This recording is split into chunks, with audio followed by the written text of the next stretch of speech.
Good morning everyone. Online classes में आप सभी का फिर से स्वागत है। आज हम सभी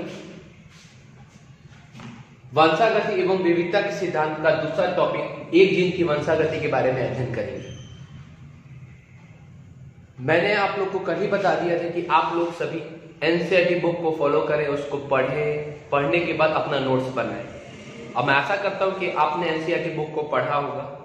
अगर यदि नहीं पढ़ा है तो आप उसको जरूर पढ़ें, क्योंकि उसके बिना स्टडी अधूरा ही रहेगा। इसलिए हम लोग एनसीईआरटी बुक को फॉलो करेंगे।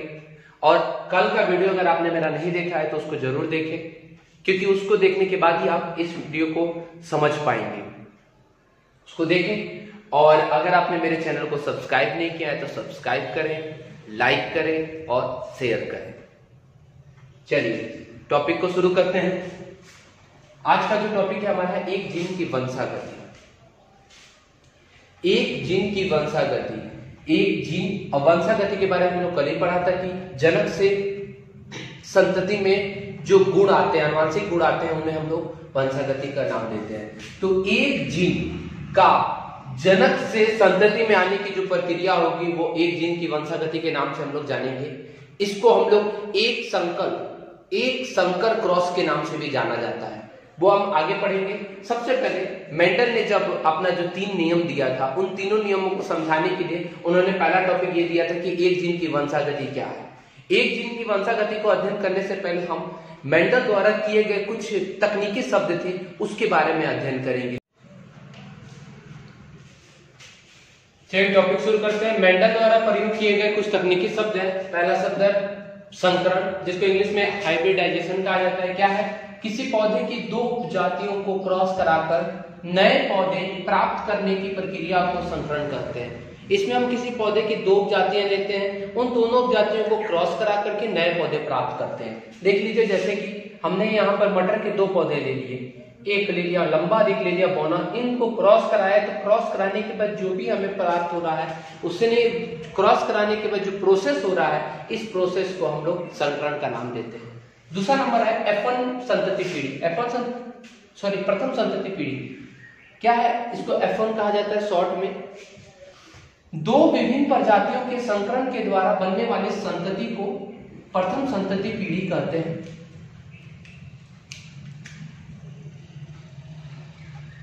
प्रथम संतति पीढ़ी कहते हैं। फिर से एक बार देख लेते हैं। 2 विभिन्न प्रजातियों के संकरण द्वारा बनने वाली संतति पीढ़ी को प्रथम संतति पीढ़ी कहते हैं। जैसे कि यहाँ पे हम लोग देखें, हमारे पास 2 विभिन्न प्रजातियां थी, उन दोनों विभिन्न प्रजातियों को क्रॉस कराया। क्रॉस कराने के बाद जो हमें प्राप्त हो रहा है, उन संतति की पीढ़ी को हम लोग क्या कहेंगे? F1 का नाम देते हैं। नेक्स्ट, द्वितीय संतति पीढ़ी F2।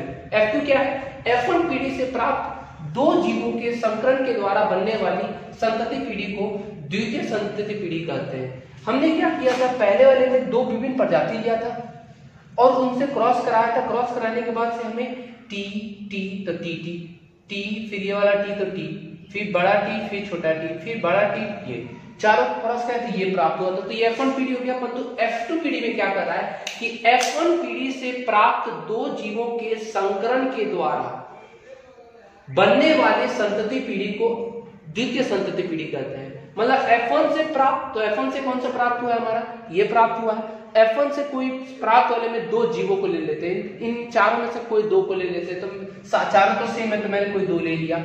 लेने के बाद से जब उनको दोबारा क्रॉस कराया, तो क्रॉस कराने के बाद जो पीढ़ी हमें प्राप्त हुई, उस पीढ़ी को हम लोग क्या कहेंगे? द्वितीय संतति पीढ़ी या F2 का नाम देते हैं। ठीक है। नेक्स्ट टॉपिक हमारा है जीन। जीन क्या होता है? तो आनुवंशिकता की मूलभूत इकाई को जीन कहते हैं। आनुवंशिकता की मूलभूत इकाई को जीन कहते हैं, जो कि जनक से संतति में स्थानांतरित होती है। यही जीन है वह जनक से संतति में स्थानांतरित होती है और आनुवंशिकता की मूलभूत इकाई होती है।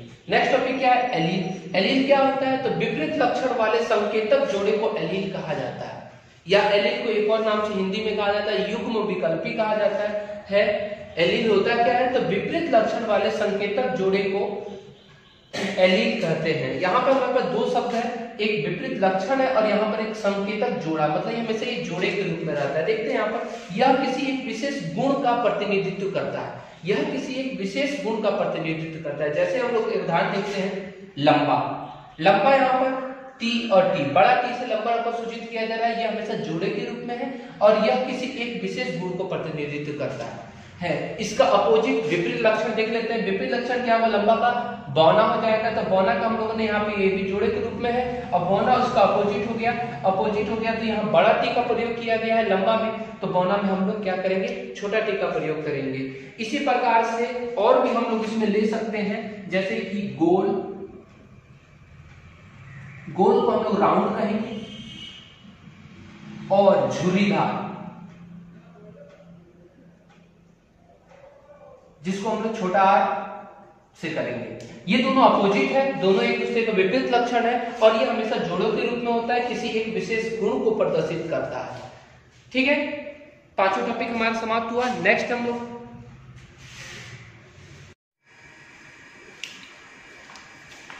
चलिए, नेक्स्ट पॉइंट है समयुग्मजी, जिसको होमोजाइगस इंग्लिश में कहा जाता है। समयुग्मजी होता क्या है? ऐसी द्विगुणित अवस्था जिसमें एलील के दोनों गुणसूत्र समान हो उसे समयुग्मजी कहा जाता है। हम लोगों ने यहाँ पर देखा था कि जो एलील होता है हमेशा जोड़े के रूप में होता है, तो अगर उन जोड़ों में दोनों गुणसूत्र समान होते हैं तो उसे समयुग्मजी कहा जाता है। जैसे कि तौर पे टी टी या टी टी। देखिए यहाँ पर हम लोग देखते हैं यहाँ पर अगर देखा जाए तो कौन सा जोड़ा समान है? तो ये वाला जोड़ा समान है तो ये समयुग्मजी हो गया। ये वाला जोड़ा समान है, समयुग्मजी हो गया। क्या ये समयुग्मजी है? नहीं, क्योंकि ये दोनों समान नहीं है। फिर यहाँ ये समान है तो समयुग्मजी, ये समान है तो समयुग्मजी हो गया। मतलब समयुग्मजी मतलब एलील के दोनों गुणसूत्र आपस में क्या हो? समान है। दूसरा नंबर है विषमयुग्मजी। विषमयुग्मजी किसे कहते हैं? तो ऐसी द्विगुणित अवस्था जिसमें एलील के दोनों गुणसूत्र समान नहीं होते हैं, इसमें समान नहीं होते हैं, उसे विषमयुग्मजी कहा जाता है। जैसे बड़ा टी और छोटा टी, देख रहे हैं यहाँ पर बड़ा टी और छोटा टी, ये जो है हमारा विषमयुग्मजी है जिसमें दोनों आपस में समान नहीं है। Next third topic, 1 number topic क्या है? प्रभावी गुण, डोमिनेंट कैरेक्टर्स। ये देखते हैं क्या होता है। तो दो विभिन्न प्रजातियों के संकरण के बाद संतति में दिखाई देने वाला गुण को प्रभावी गुण कहते हैं। दो विभिन्न प्रजातियों के संकरण के बाद संतति में दिखाई देने वाला गुण को प्रभावी गुण कहते हैं। आइए इसको बिल्कुल अच्छी तरह समझते हैं। हम लोगों ने यहाँ पर भी देखा कि दो विभिन्न प्रजातियों का संकरण, तो हम लोग यहाँ संकरण किए ही है पहले। तो संकरण में यहाँ देखते हैं, यहाँ पे दो विभिन्न प्रजाति, एक लंबा है एक बौना है। ठीक है, इन दोनों का जब हम संकरण कर रहे हैं, हाइब्रिडाइजेशन कर रहे हैं, तो इसमें हम देखते हैं कि हमारे पास 4 संतति बन रही है। चारों संतति का नाम अगर देखा जाए तो चारों संतति में एक बड़ा टी है, एक बड़ा टी, एक छोटा टी, एक बड़ा टी है, छोटा टी है, बड़ा टी है, छोटा टी है, बड़ा टी है, छोटा, मतलब चारों में एक बड़ा टी है और एक छोटा टी है। परंतु उसके नीचे मैंने लिखा है लंबा।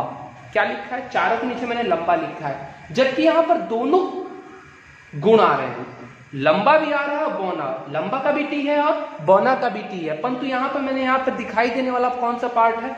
लंबा। इसका मतलब जो ये वाला, देखिए यहाँ लंबा टी और टी जो कि F1 पीढ़ी से हमें प्राप्त हुआ था, इसमें हम देखते हैं कि जो ये बड़ा टी है ये लंबा को प्रतिनिधित्व करता है और छोटा टी जो है वह बौना को प्रतिनिधित्व करता है। पर तो इन दोनों में हम देखते हैं कि जब दोनों आपस में मिश्रित होते हैं तो लंबा बनता है। क्या बनता है? लंबा बनता है। इसका मतलब जो ये बड़ा टी है वह इसमें क्या हो जाता है?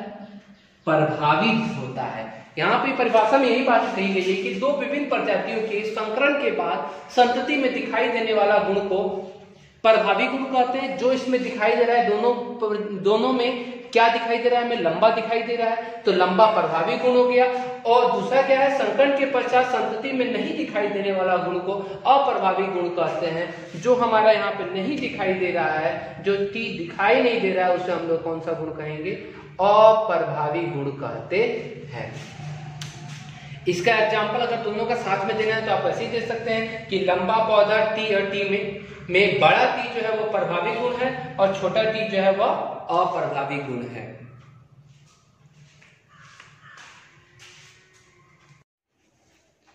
चलिए नेक्स्ट टॉपिक है जीनोटाइप या जीन प्रारूप। क्या होता है? किसी जीव के पीढ़ी में पाए जाने वाले जीन के रूप को जीनोटाइप कहते हैं। जीनोटाइप क्या है? तो किसी जीव के पीढ़ी में पाए जाने वाले जीन के रूप को जीनोटाइप कहते हैं। जैसे एक एग्जांपल यहाँ पे हम लोग लेते हैं, F1 पीढ़ी जो था, इस पीढ़ी में हमें जो प्राप्त हो रहा था, इस पीढ़ी में सभी लंबे प्राप्त हो रहे थे। इन सभी के जीन को हम लोग देखते हैं, एलील का जो युग्म था उसमें एक बड़ा टी, इसमें बड़ा टी, छोटा टी, बड़ा टी, छोटा टी, बड़ा टी, छोटा टी, इसमें मतलब चारों समान थे। अब F2 पीढ़ी की बात करते हैं। F2 पीढ़ी में देखते हैं यहां पर ये लंबा था, ये भी लंबा था, ये भी लंबा था और ये बौना था।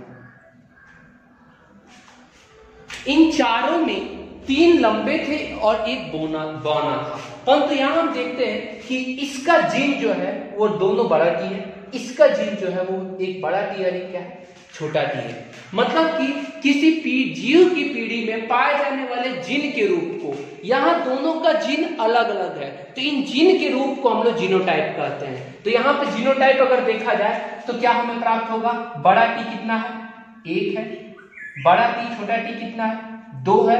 और छोटा टी कितना है? 1 है। इसका मतलब जीनोटाइप क्या हो जाएगा? किसी जीन के जो प्रारूप होता है उसे जीनोटाइप कहते हैं। F2 पीढ़ी में जो प्रारूप होता है वो कितना होता है? 1:2:1 होता है।